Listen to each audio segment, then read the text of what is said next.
Hey, Annie.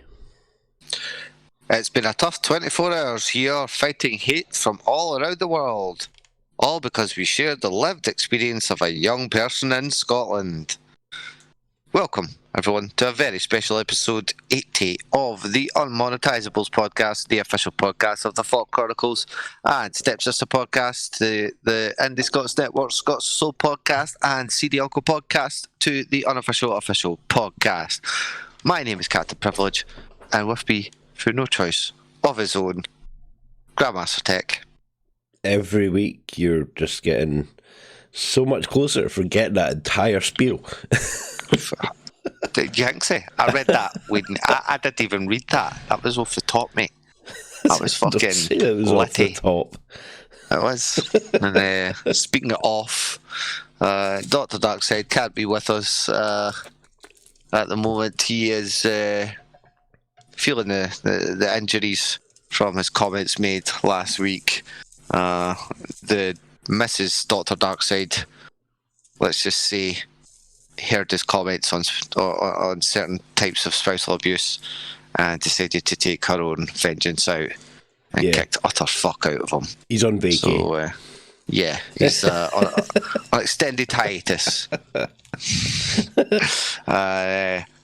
This week, the podcast is sponsored by Walkerly Fit. If you're looking for a personal trainer, and that sort of stuff, the fitness life, look no further than Walkerly Fit. It's just a running joke. He's saying he's sponsoring things now, so I'm going to pretend like we're sponsored, even though it is the Unmonetisables podcast, the only podcast in the galaxy that officially dissects your primitive planet's curatable culture in the form of trending and topical tat of the week. And we bet F's in the chat, plus Flat Earth confirmed. Please, oh God, here we go again.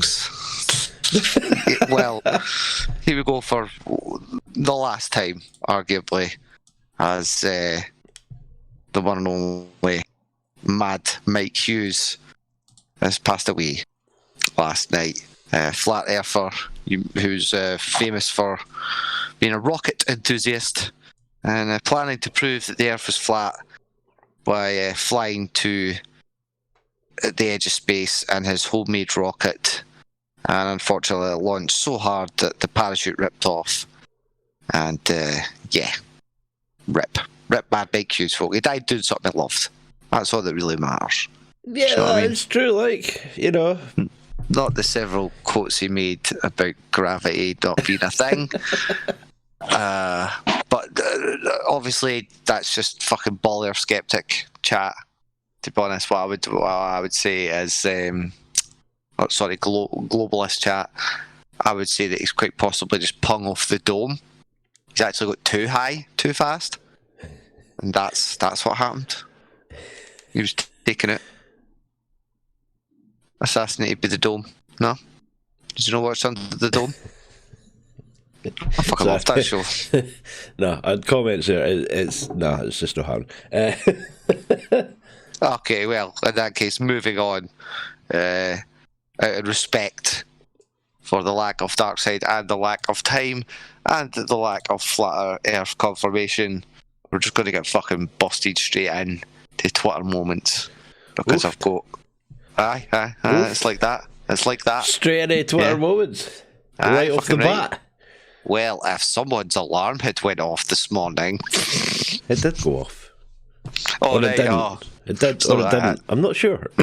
Schrodinger's alarm again. Yeah, great, that one. Love it. Aye. Still no takers for the vocal intro here. Can't believe nobody sent in their fucking their audio. It's such an amazing track. Nah, it's no doing it for some reason. But anyway, you're not doing it.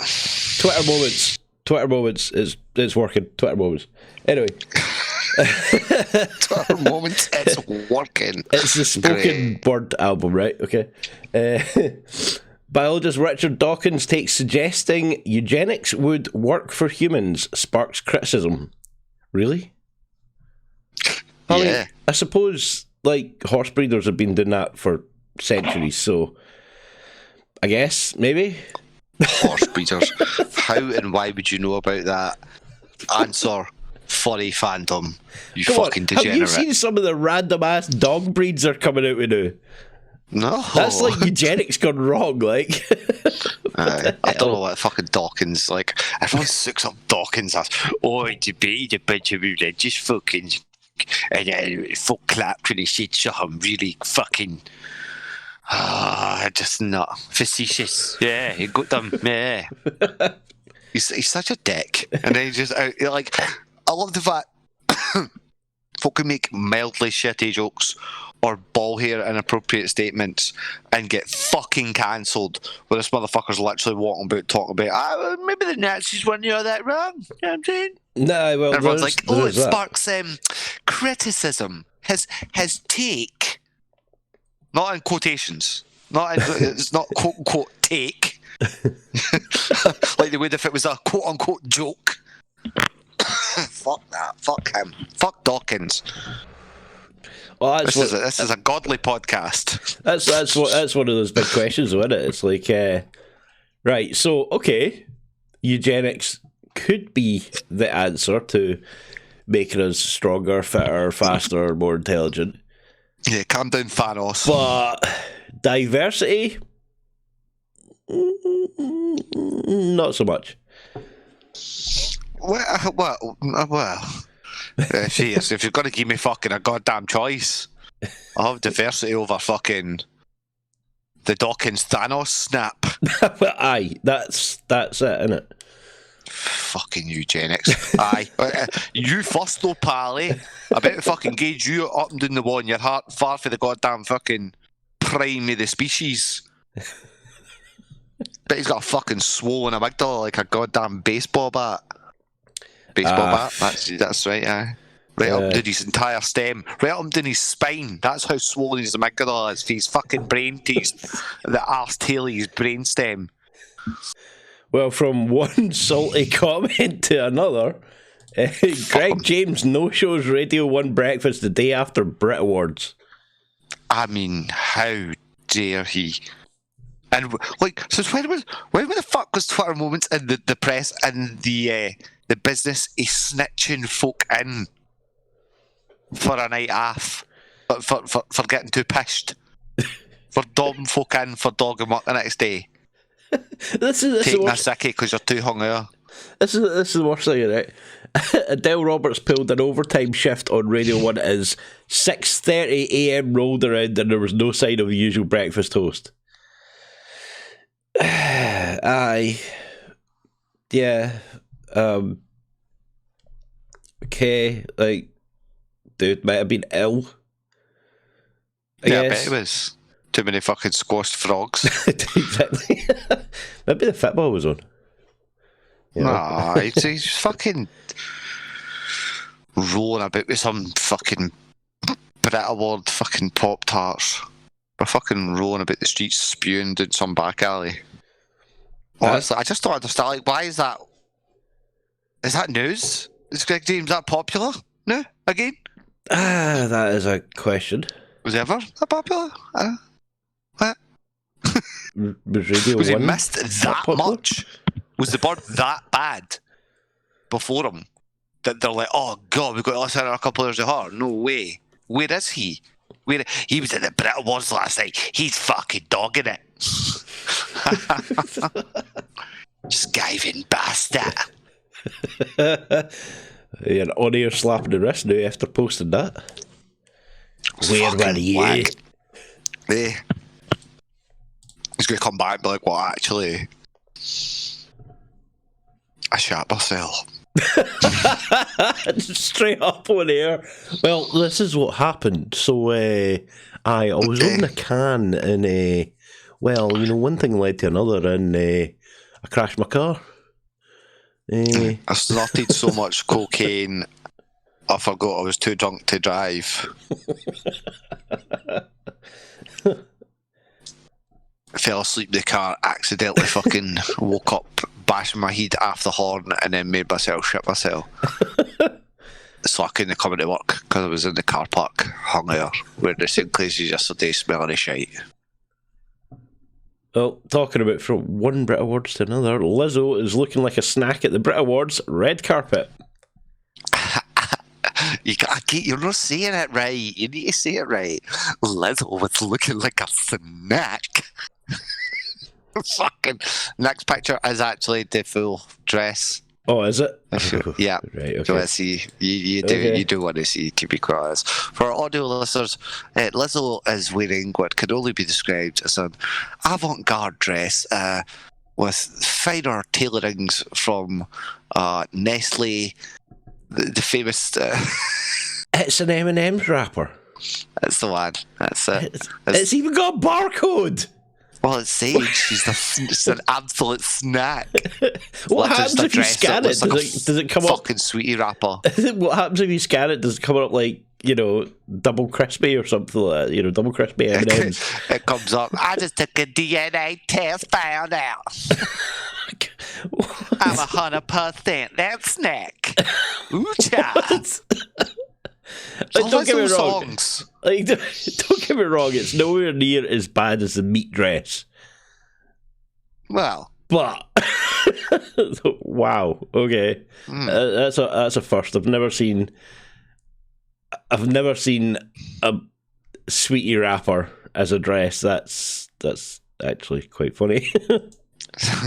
That's one chocolate gobstopper, eh?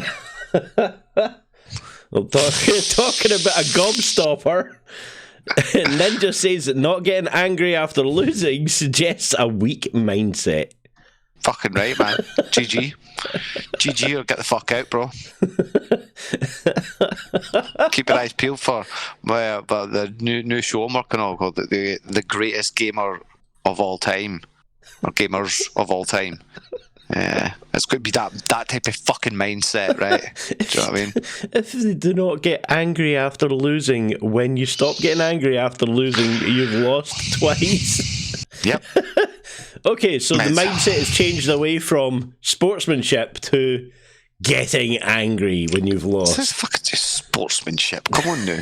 This is some Chad sport, alright? This is some fucking full-blown competitive life or death battle royale. Okay, this guy knows what he's fucking talking about. We should all be taking a note out of Ninja's book, right? How many fucking sports stars and musicians perfect their craft like Lizzo? This is how he perfected his craft, with that mentality and that attitude. So that should tell you something. Yeah, Okay. well, I suppose when you're in the middle of a match and you get sniped halfway across the map, yeeting your monitor across the room actually gets you more views. So, Dude, the anger isn't the same as enacting on that anger. He's channeled that anger. Yeah, Very apparently expertly. into inaction. How? He's got a Red Bull fridge. Have you got a Red Bull fridge? No, but I've got a fridge full of Red Bull. Does that count? No. Because it's not right next to your computer with Red Bull logo on the fridge. Actually, I prefer we've got a Fallout one for the Aye, yeah, I would a agree with Nuka-Cola that. one or something. That'd be quite cool. I was going to say, so technically, what you're saying is he's sponsored by Red Bull then, or is he just like trying to get sponsored by Red Bull? Oh no, I'm pretty sure he was the face of Red Bull for a bit. He's the reason there's going to be like fucking 40 million diabetic kids in the future. I was going to say, so that's the reason why, caffeine-induced heart attacks have increased dramatically over the past 5 years. Mm. That's that. Nice, Ninja. Well done. Well, that and Battle Royale. It's Fortnite's fault as well. Let's just ban computer games, eh? Okay. They make folk angry, and we can't have that. Well, something that may make you a little less angry, maybe, is proof that a bad grade in class doesn't necessarily determine your future. What? Apparently. Well, I wish somebody told my teachers that. Totally. Of the idea that we need proof. Yeah. There haven't been several examples of hugely famous people who were complete fucking washouts in school. Most of your comedians, for a start. Most of your comedians. This is No, like they were just too busy joking and taking the piss. well, And that's got told true. they were going to be fucking nothing. Aye, it's true. It's like the old thing. The old story goes. You know, you failed at school, so you go to art college. I'm sorry, we've had some pretty damn good artists that way. Yeah. That's not an excuse. You're not going to art college. We're not paying for that. Oh. It's not happening. You can watch some Bob Ross DVDs if you really must. That hair scares me. Like I can just all I can see is Bob Ross with like a couple of paintbrushes stuck in his afro.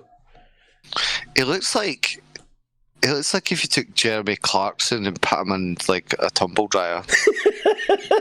So it come out like a bit more wrinkled and shriveled, but like all the hair's proper fucking fuzzy as fuck. Oh, somebody forgot to put Clarkson on a cool down cycle again. I'm just going to paint these trees. Whilst this painting might look quite classy, it is actually quite a rough ride. Hey, don't say rough ride. Hey. See, we're making this work. This is working. It's working. It's working. With the Darkside entertaining, why should I bother? Why should I care? I will admit, this is like the quickest podcast ever.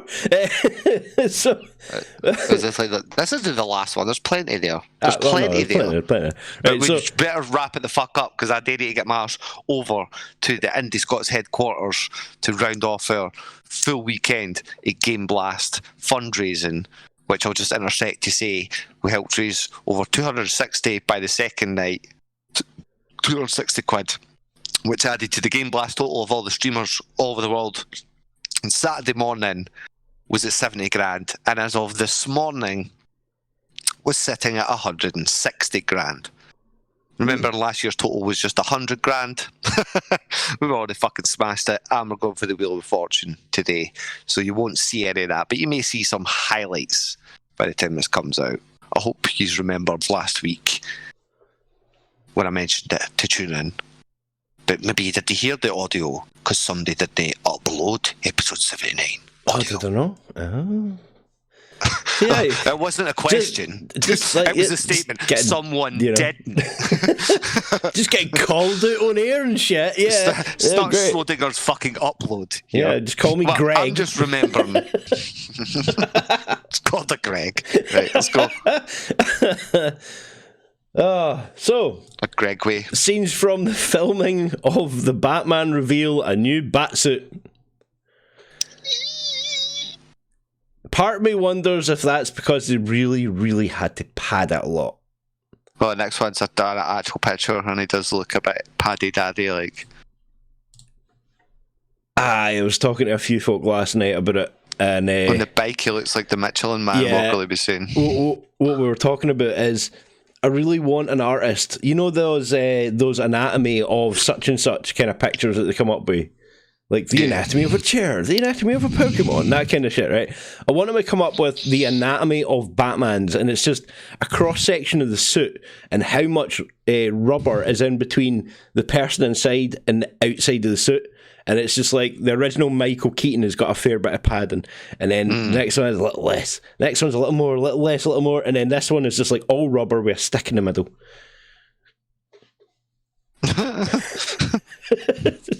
It's just, when you look at some of the pictures, you're like, okay, I'll give it to him. He's kind of got the Batman chin, that square-looking jaw kind of thing going. Yeah, but these pictures are of a stunt double doing it. Yeah, exactly. So it's fucking all the more confusing. You're just kind of like, exactly. Why are you showing me the full Batsuit, but Battison's not in it? It's just like, what the hell? It genuinely just looks like Ben Affleck, just a wee bit more depressed. Yeah, it kind of looks more like some sort of Mad Max Outlander. Yeah, rather than a Batman. But I guess he's dressed properly for Glasgow night out, so he's ready. Yeah, it's literally filmed in a fucking Glasgow cemetery. Cemetery. I wonder if they had to clear up the heroin needles and use Johnny's before they filmed. Nah, leave him in, man. That's texture, like that's total. That's Gotham as fuck, eh? Some wee Ned in the fucking background pumping his wee fucking underage bud. Here, pal, look, I'm seeing Batman. I'm tripping miles, mate. No, I'm actually seeing Batman Day. Oh, fuck. That's some bad gear, dude.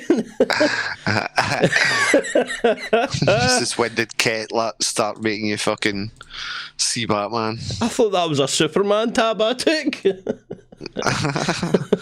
I see bad people. The fuck? Onward features Disney's first LGBT character.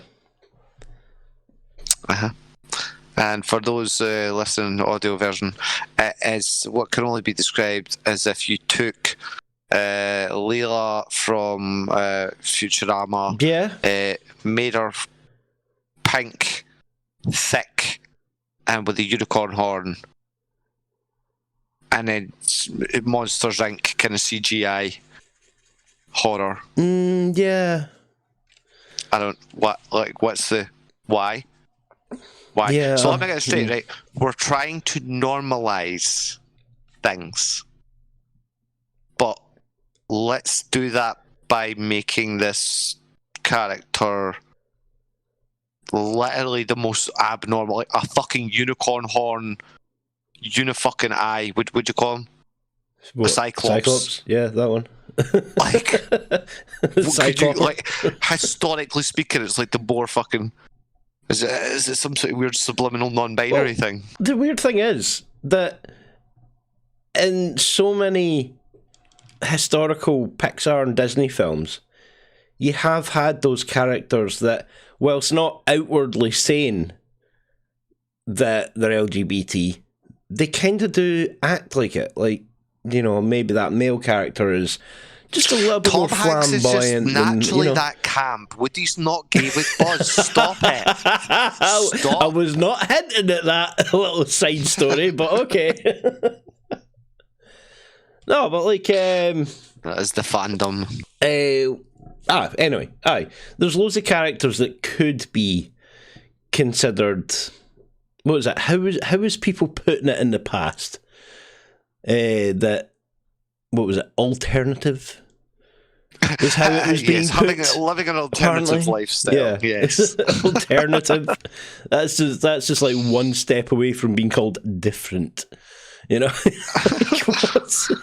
We used to fucking wear that shit as a bit of a badge of honour, you know? It was against you were all like against the grain type shit, but I don't think you'd done that with your sexuality as well. Well, personally, I didn't, but I suppose folk did, didn't they? The sexual revolution. Yeah, I suppose. But it's probably on their fault. Just run around taking drugs, listening to communism. Taking drugs, listening to communism. Well, you know, punk is back. Yes. Right. But I genuinely struggle because it's like, see, before you tell me anything about your film, the plot, anything, you just show me a fucking thick unicorn monobrow Cyclops and go, this guy's like, what? Exactly. Does it have a decent story? Is that normal? Yeah. You try to normalise it by making it really fucking like, what did I just read? What? Exactly, but it's not really normalising it when straight up the first part is, here's our first LGBT character. Just ever. Let's have a fucking fanfare, goddamn pride parade for the first ever. Just roll it, you know. I don't need to know what the sexuality of the characters I'm watching to enjoy the film.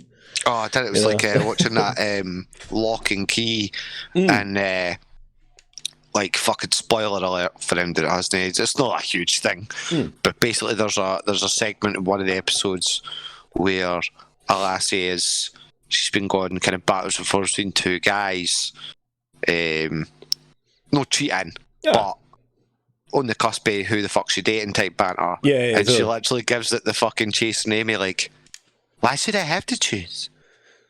You guys should think about it. It just walks away from them. And you're like, right, okay. That's, yeah. Why? Well, okay. But, alright. And in the next fucking episode or so, like, thankfully, it didn't go down that route. Because I felt like, it's like, this is like a fucking borderline family, kind of edgy at times show to be watching, Ken, but just, why was that intersected there? And then I noticed as well, the dialogue between, like, that and the Titans, and all these other shows we've been watching. We watched one, it was like, what the fuck was it, like, the October fucking Squadron or some shite. Yep, listen on that one. And it started alright, like, seems kind of cool, some sort of weird family dynamic, but again, all the dialogue is just so...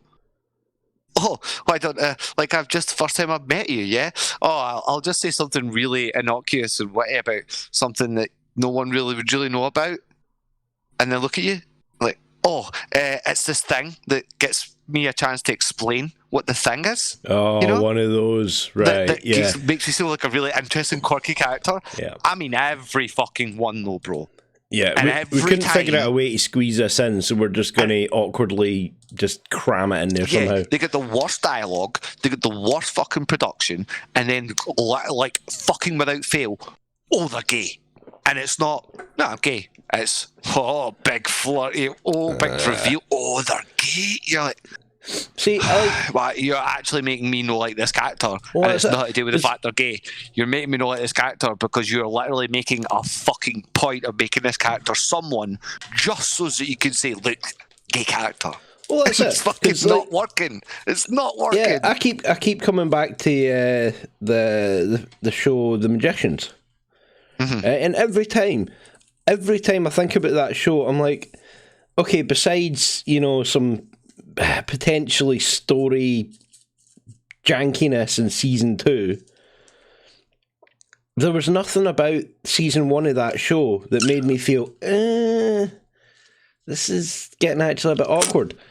And straight away they didn't even turn out and go, oh yeah, by the way, here's my friend and you're going to be living in their house, and by the way, just to let you know, he's actually bisexual and he's very flamboyant. No, they just, like, he was. Yeah. And it was just like, this felt natural. Okay. The Umbrella Academy. Yeah. To be fair, it was a bit camp, but it was obvious, but you didn't care. Exactly. And his fucking story about him and the guy fucking back in Nam, spoiler alerts again, sorry folks, but he had a fucking boyfriend back in Nam, and that wee story's fucking dead romantic, and you're like, oh, fucking, do you know what I mean? That's so okay. I mean, poor wee guy. Exactly. like, but I can see how maybe that's quite a basic representation to me of, like, not basic, that's harsh to say, but he's a very default camp and flamboyant and druggy and Johnny Depp kind of questionable sexuality anyway. Yeah, kind of possibly, thing. But his backstory and what he's been going through kind of makes sense. Yeah. As to why he's like that. You know what I mean? So it's one of those arguments where it's like, some people might say, what, do you not want to, you know, try and argue to normalize and help people accept this side of culture? It's like, no, this isn't normalization. Like, this would be like literally like having a straight pride parade. People would be like, you're just doing this because you want to combat gay pride parade. And it's like, that's how it feels for Hollywood doing this specifically just to cram in LGBT stuff. I think it's kind of weird because it's like, it's their argument. Sorry, there you go. Oh no, I was just saying, just put it in the story naturally. Just let it evolve naturally. It's there. People accept it. You don't need to go so heavy-handed on it. I think it's the way they, like... I think you caught onto something there, but a lot of the argument is that, like, with representation, because we've seen years of heterosexual relationships, we've seen the representation of just pure middle-aged to older white couples, or, you know, white lead guy and exotic female of some kind. Yeah, and I can agree with that. But the argument there for me is, it's like, oh, what, do you guys not think that all of us watched the same shit as you and were sitting cringing like fuck as well. And going, no one speaks like that. Oh god, this sex scene's going on 5 minutes far too long. Come on, how many times? What is going on here? How many times did you watch a Chris Lambert film like The Highlander and skip the sex scenes because it's just like, oh, here's another one. And you're like, all the lead women, like a fuck ton of the lead women were terribly cast. Terribly fucking cheesy. The lead guys were rarely ever as fucking cool as they thought they were. Yeah, exactly. Or were being hyped up to be, We were all watching the same shit. Which, exactly. I can see your argument of representation in the sense of you've not seen enough in their view, but it's like you've seen plenty enough to know that looks fucking terrible. Yes. That scene should have been reshot about fucking 5-6 times, and that person probably isn't cut out to play that part, not even because of their gender orientation or what the fuck ever, but because they seem to have a little bit too much invested in the social side of what they're doing. Exactly. I mean, what was as opposed to living the fucking moment and acting the show, you know? Exactly, because what was it? One of the key aspects of art is that art has subtlety. Yeah, you can tell a lot, less is more. Yeah. And if you can use what little tools you have in a very effective way, like one of the scenes, episodes of Titan we watched last night, and the bird who's playing fucking Wonder Woman Jr., whoever the fuck, Wonder Girl, she's got about fucking 30 seconds extended scenes. Yeah. Her looking about left and right and left and right and you're like, mate, we get it. She's on the hunt. Like, who the fuck cut this?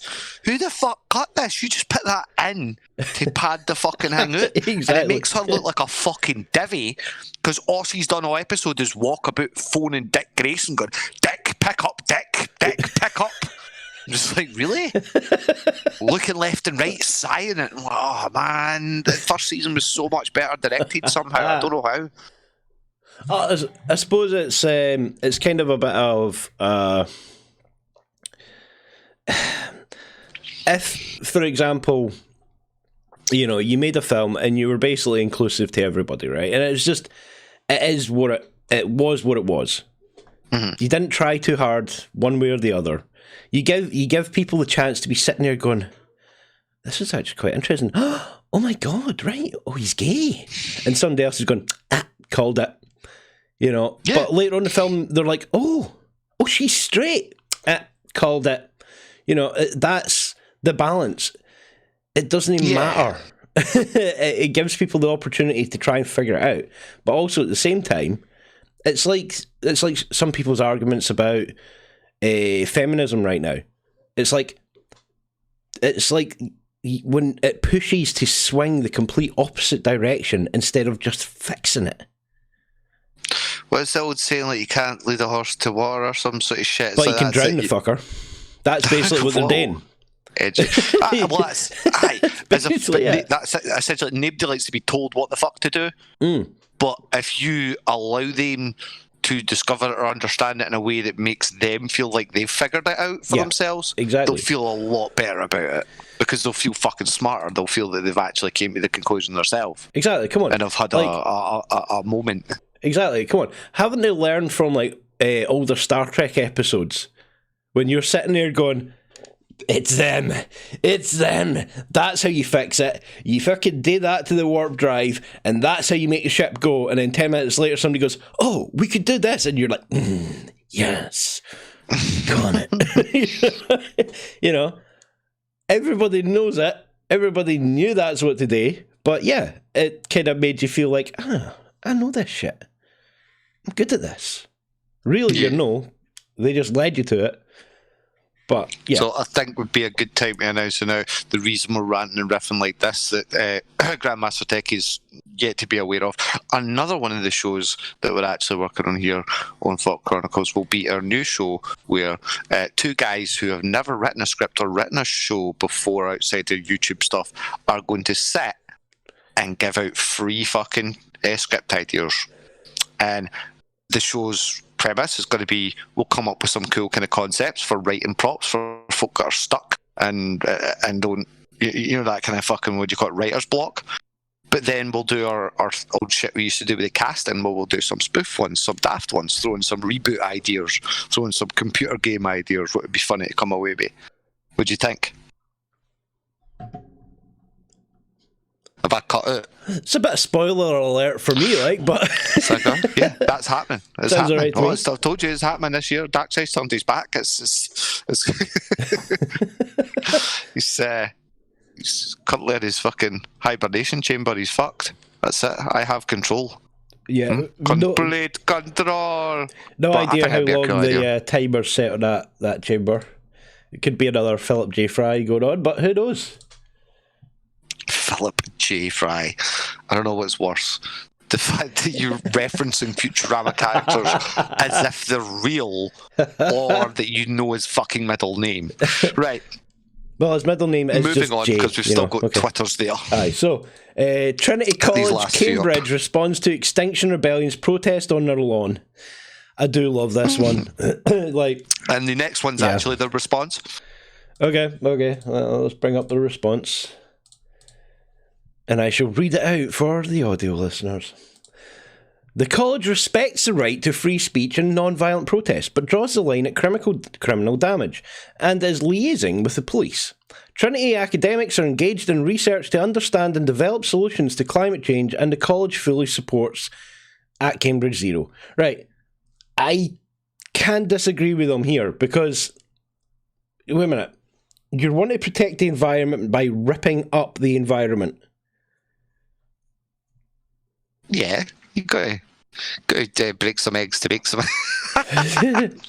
You break some eggs to make some bacon, man. Come on. Yeah, see, one of the other funny things was I've still been trying to find evidence of this, but one of the rumors was how they shut down one of the major roads, right? Well, because they shut that down, all the traffic had to get diverted and caused traffic jams on one of the local roads about a mile away, causing more carbon dioxide to be released in the local area. And I'm like, right, no, if that is true, that is fucking hilarious. No happy. It's like I'm all for saving the planet, but you have to weigh up the consequences of what you're doing and your actions that relate to something else happening. It's cause and effect. 101. We let an idiot into control the country. What's going to happen? I don't know. I think it's like, come on, Extinction Rebellion. You're supposed to be saving the planet. Be a bit smarter about this. I think it's you've got to throw yourself under the wheels of fucking the industrial machine, my comrade. Okay, we all know you do that by digging up holes in around your expensive university. Yeah, exactly. That expensive university where you're currently studying, you will probably get yeeted out pretty soon. Okay, so. I think we skipped the last one because that was somewhat more appropriately covered, I would argue, over at the official podcast with myself and Walkley and Troll with a Mole. It was just the classic kid says something on BBC The Social, everyone goes mental because everyone hates BBC The Social, and whatever was said in video was really dumb. Well, it was already up on screen there for a moment, so I'm just going to say it. The struggles of getting a haircut as a non-binary person. Yeah, don't you know they have to use like 3-pronged scissors? I'm pretty sure most hairdressers don't give a toss. They just get paid either way. Yeah, but they don't have the 3-armed scissors. It's not something they can... they're just not equipped for such a task. Okay, yeah, fair enough. Right. Or the one-armed scissor, even better. One-armed scissor. It's a razor blade. But the connotation, nobody wants to use a razor blade because the connotations of a razor blade. So I'm just remembering really old, weird songs. Well, I think that about wraps us up nice and neatly, as I am currently preparing to disembark in the shuttle through to the Indi Scots headquarters, as mentioned before. But if you've enjoyed it this week, folks, let us know in the comments if you've got any ideas for the future of the show, for the future of the podcast, because God knows we'll need them. Let us know. What would... think of a question or something interesting to ask them so we can pin it in the thingy's tech. Come on, quickly. A question. What would you do if you were non-binary and couldn't get a haircut? That's a good question. That's a really good question. Would you make a poem about it and send it to BBC The Social? That's expecting everybody to be good at poetry. That's very non-inclusive. They weren't good. But before we make it a podcast that isn't good, I think we'll end it right about here. Thanks for joining us, kiddies and lents, Scottish brawls, and all variations of the species. This has been another episode of the Unmonetisables. Please 5-star, or else you're a shite bag. Closing here because he's in the communications. I'm going to go FAWK off to Indi Scots HQ. Time to go dig up somebody else's turf. Ew, how do you make that really sound? dodgy, eh?